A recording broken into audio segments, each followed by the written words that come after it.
Il n'y a pas eu élection, c'était plutôt une mascarade. Ces mots sont ceux d'Issa Chiroma Bakary. L'opposant camerounais l'assure, il a remporté la présidentielle. Selon les chiffres officiels proclamés par le Conseil constitutionnel, c'était hier. Il arrive deuxième avec 35,19% des voix.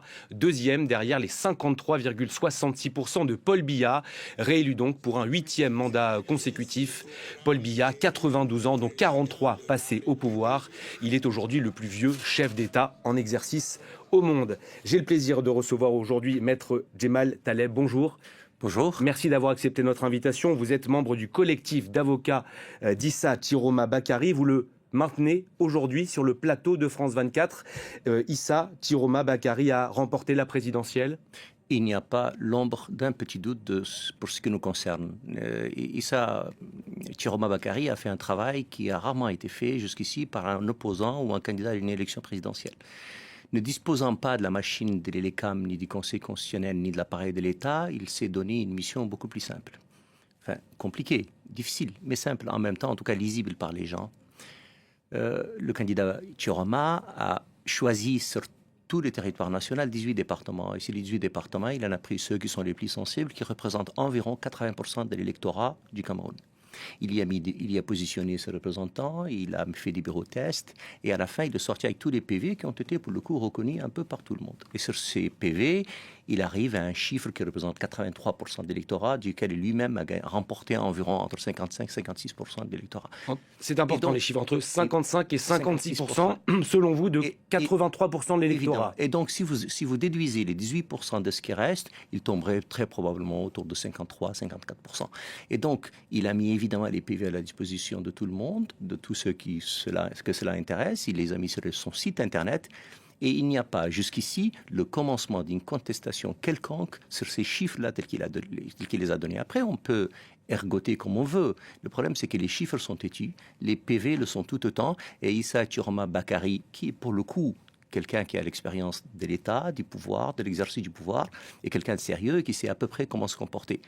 Et donc, vous dites que votre candidat est sérieux. Est-ce que ça veut dire que la Cour constitutionnelle, selon vous, le Conseil constitutionnel ne l'est pas, vu qu'il a publié des chiffres bien différents? Je n'aime pas tellement les anathèmes sur les institutions que je respecte en général. Mais si le Conseil constitutionnel est sérieux et il est comme avec lui, rien ne les empêche de nous donner un audit général des fichiers dont ils disposent, des résultats dont ils disposent. Vous l'avez demandé? Mais évidemment, et que nous ne l'avons pas demandé. Mais enfin, tout le monde l'a demandé, la société civile l'a demandé.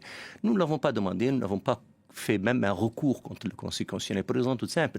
C'est que nous considérons que ce sont déjà des institutions, malheureusement pour les institutions, mises à la disposition d'un pouvoir politique, d'un régime politique. Et donc, il ne sert à rien de faire des situations qui n'ont pas d'importance. Mais à la limite, on n'a pas besoin de leur demander cela. Quelques observateurs l'ont fait, la société civile l'a fait. On les défie de nous sortir le début du commencement d'une preuve qui soit en opposition ou en contradiction par rapport aux résultats que nous avons, qu'Issa Bakary Chiroma a sorti. Selon vous, ce n'est pas votre rôle de demander des preuves de la victoire de Paul Biya? C'est notre rôle, évidemment, de le demander. Nous le demandons naturellement. Ce n'est pas notre rôle. Enfin, notre rôle. Tout est notre rôle de toute façon, d'abord parce que nous avons un président élu et tout le concerne. Mais nous sommes dans une élection qui est une farce. Nous avons des résultats qui sont une mascarade incroyable, comme le président Chiroma l'a dit. Mais ce que nous demandons est plus simple, c'est que si les l'ELECAM et le Conseil constitutionnel sont convaincus du fondé de ce qu'ils ont présenté, ils n'ont qu'à demander à des institutions indépendantes, comme nous sommes prêts à le faire pour les 18 départements dont nous disposons, de vérifier, de faire un audit sur tout ce qu'il y a pour que nous vérifions qui véritablement a gagné l'élection. Ce n'est quand même pas très compliqué, et notre tâche n'est pas très compliquée de ce point de vue-là. Quelle est la suite désormais pour votre camp des manifestations, de la désobéissance civile? Alors, la suite est malheureusement malheureuse pour le peuple camerounais. Un petit point, si vous le permettez.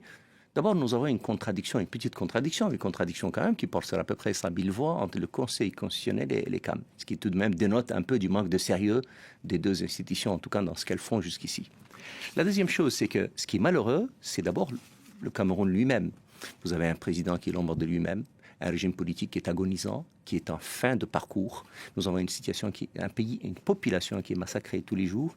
Et vous avez des réjouissances à peu près malsaines de la part de la première dame, de la fille du président. Et on se réjouit sur un fond de guerre ethnique absolument malsain, d'une situation dans laquelle 64% des Camerounais ont été massacrés. Ils ont été massacrés à Douala, à Bafan, à Ngong, à Bertois, à Maroua, un peu partout. Les mots ont leur importance. Vous accusez aujourd'hui le pouvoir d'avoir massacré la population. Nous sommes aujourd'hui, mais je vous ai dit, nous sommes à peu près, selon les chiffres qui me remontent, à environ 64 Camerounais qui ont déjà été tués dans cette situation. Si on se réjouit d'une élection dans laquelle on massacre sa population, si on se réjouit d'une situation dans laquelle il y a des snipers qui sont mis un peu partout et qui massacrent, qui canardent la population de son pays, c'est triste pour le Cameroun, c'est triste pour le continent africain, je veux dire, c'est triste pour l'humanité en général. Issa Chiroma Bakary a parlé en effet hier de 10 snipers qui étaient positionnés sur les toits autour de son domicile. Cela se passe à Garoua, dans le nord du Cameroun. Il parle également de 2 morts. Vous avez déjà dit lors d'une précédente interview que vous n'hésiteriez pas à traîner les autorités camerounaises devant la CPI en cas de répression. Qu'en est-il exactement aujourd'hui? Mais c'est un travail que nous avons déjà commencé à faire. Nos confrères du Cameroun, mais nous aussi à Paris, nous sommes livrés à malheureusement un calcul dont nous serions bien passés. Mais nous n'allons pas laisser le sang des Camerounais couler en toute impunité.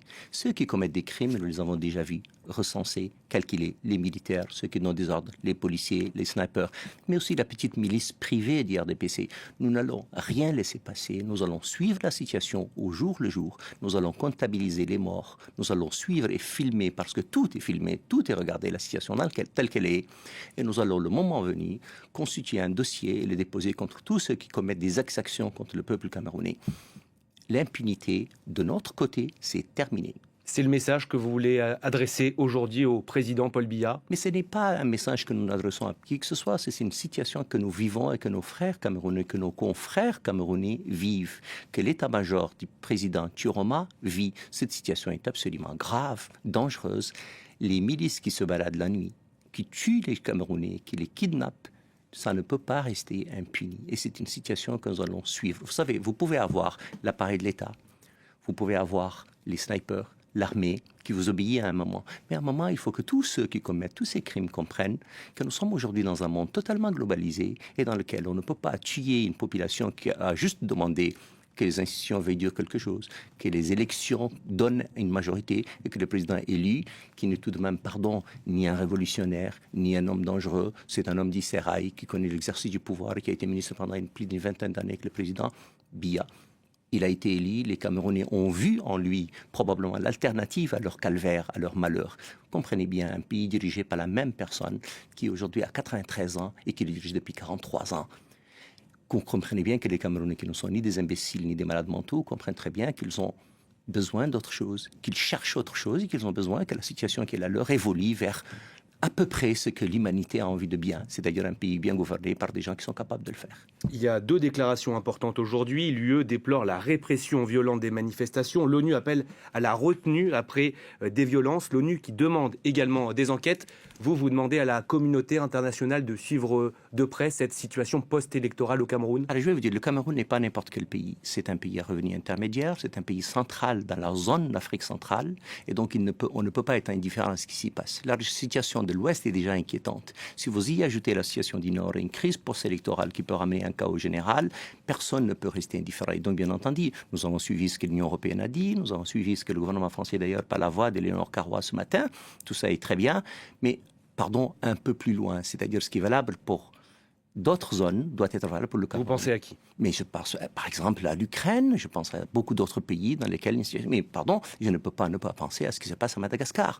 Si un homme ou un groupe, certains disent clan, je n'aime pas beaucoup ces mots, mais si un groupe de personnes décide de massacrer une population, les partenaires historiques de ce pays, qui est un pays important, dont la stabilité d'une bonne partie de la région en dépend, ne peuvent naturellement pas regarder ça avec autant, pas envie de dire, d'indifférence. Ça n'est pas possible. Il n'y a pas d'indifférence parce qu'honnêtement, le communiqué de l'Union européenne est très bien. Il est encore un peu timide, allons un peu plus loin. La position du gouvernement français est bien, elle est encore timide, allons un peu plus loin. Mais nous appelons aussi les États-Unis d'Amérique, mais aussi tous les partenaires, et à commencer par les pays de la région, c'est-à-dire les partenaires de la zone CEMAC, mais aussi un peu l'Union africaine.